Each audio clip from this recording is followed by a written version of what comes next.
Hi, I'm Nadia. So I guess one could say that I was a little slow when it came to learning swears. I mean, all my friends knew all the swears and I was the one who knew nothing. And I mean, they would try to tell me swears, but being so young, they just kind of went over my head and I didn't really understand what they were saying. For example, when I was in probably second grade, I had this friend and she pulled me aside one day and said, "Did you see what so-and-so wrote on their paper?" I mean, they were across the room, so obviously I didn't. So I said no, and she said, "They wrote ship on their paper." I was like, "Ship? What? Ship's not a bad word." But she freaked out and was like, "No, ship's a bad word." And I mean, obviously she wasn't saying ship, but being the young second grader that I was, I thought she was saying ship. So I was very confused why no one told me that this was a bad word. I mean, I've been saying ship for years and now all of a sudden it's a bad word.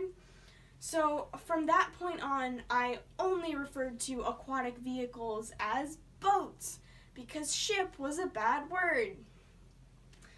So I remember the day that I learned all my swears very clearly.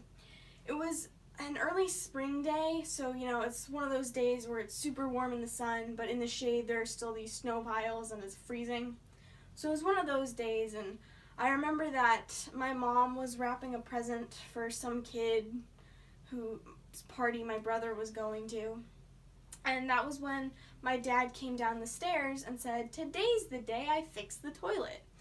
We had been having some problems with our toilet for a while. It wouldn't flush and would get clogged constantly. So it needed to be fixed. And my dad, he's a smart guy, so he knew how to fix the toilet. So he decided that he would just fix it himself. I mean, why hire a plumber?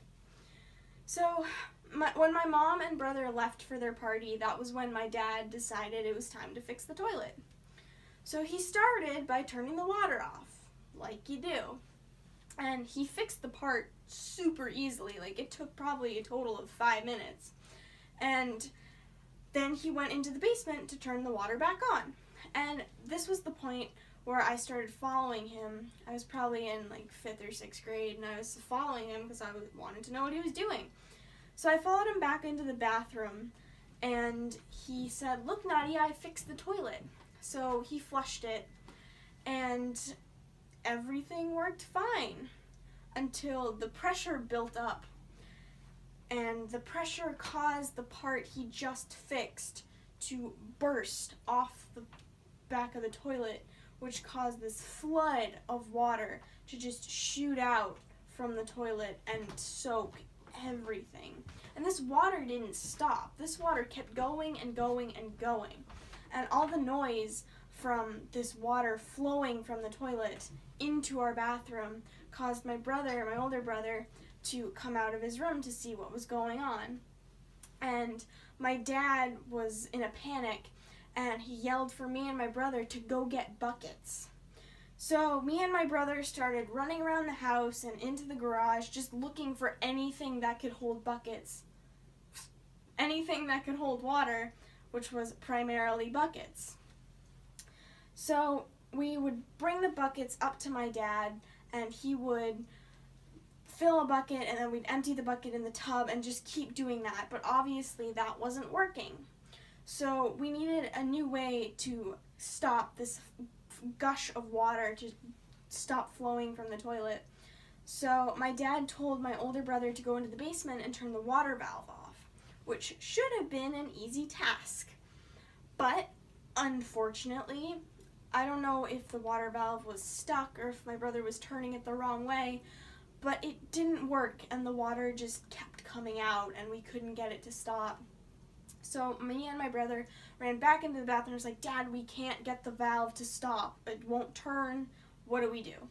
And my dad, like I said, he's a pretty smart guy, so he told me and my brother to go outside and get the hose. So me and my brother went outside and we got the hose and we brought it back to the bathroom, and somehow the end of the hose fit perfectly over the broken pipe. But the water kept spewing out of the hose and it wasn't going through the hose, and we didn't know what was wrong with it until all of a sudden this ice cylinder shot out from the other end of the hose. Apparently, the hose was in the shade, and it was still filled with all this frozen water. So the water wasn't flowing through the hose into the tub. It was still spraying everywhere. And this was when my dad completely lost it. Every swear that you could imagine, he called that toilet. He was saying things like, F this toilet, piece of shit, damn thing, anything you can imagine, he called that toilet. And I remember it was at that moment that I couldn't hear anything else. I could only hear these new words that were coming out of my dad's mouth. And everything around me was silent. I just heard these words and I realized, oh my gosh, these are swears. These are real swears. And I remember thinking that I reached this new maturity level and that I had reached adulthood knowing these new words.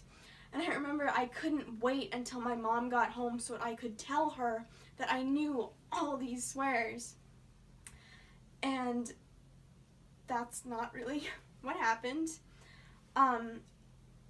Because everything was just completely in chaos and we didn't know what to do. So my dad, facing defeat, yelled for my older brother to call 911. And my brother, who was a little bit in shock from all this commotion, yelled back to my dad, "What's the number?" And my dad was somewhat disappointed, and he yelled back, 911. So somehow between calling the fire department and to when they actually got here, somehow the water was turned off. My dad might have left the toilet and turned the water valve off, or maybe my brother ended up doing it. I'm not 100% sure. I was still fascinated by all these new words that I learned. And after we got the water off, everything was dead silence, except for this distant sound of sirens coming closer and closer. So when the fire department finally came, everything was silent in our house, and my family, we were completely pale and shaking, and when the fire department got there, they thought that it was a medical emergency, just because everybody was shaking and no one could form sentences. We were all so scared of what just happened. I mean, none of us had ever experienced anything like that before. And our house, the upstairs bathroom and the downstairs bathroom, because it leaked through the ceiling, everything was completely soaked. And the fire department wasn't very amused with the whole situation.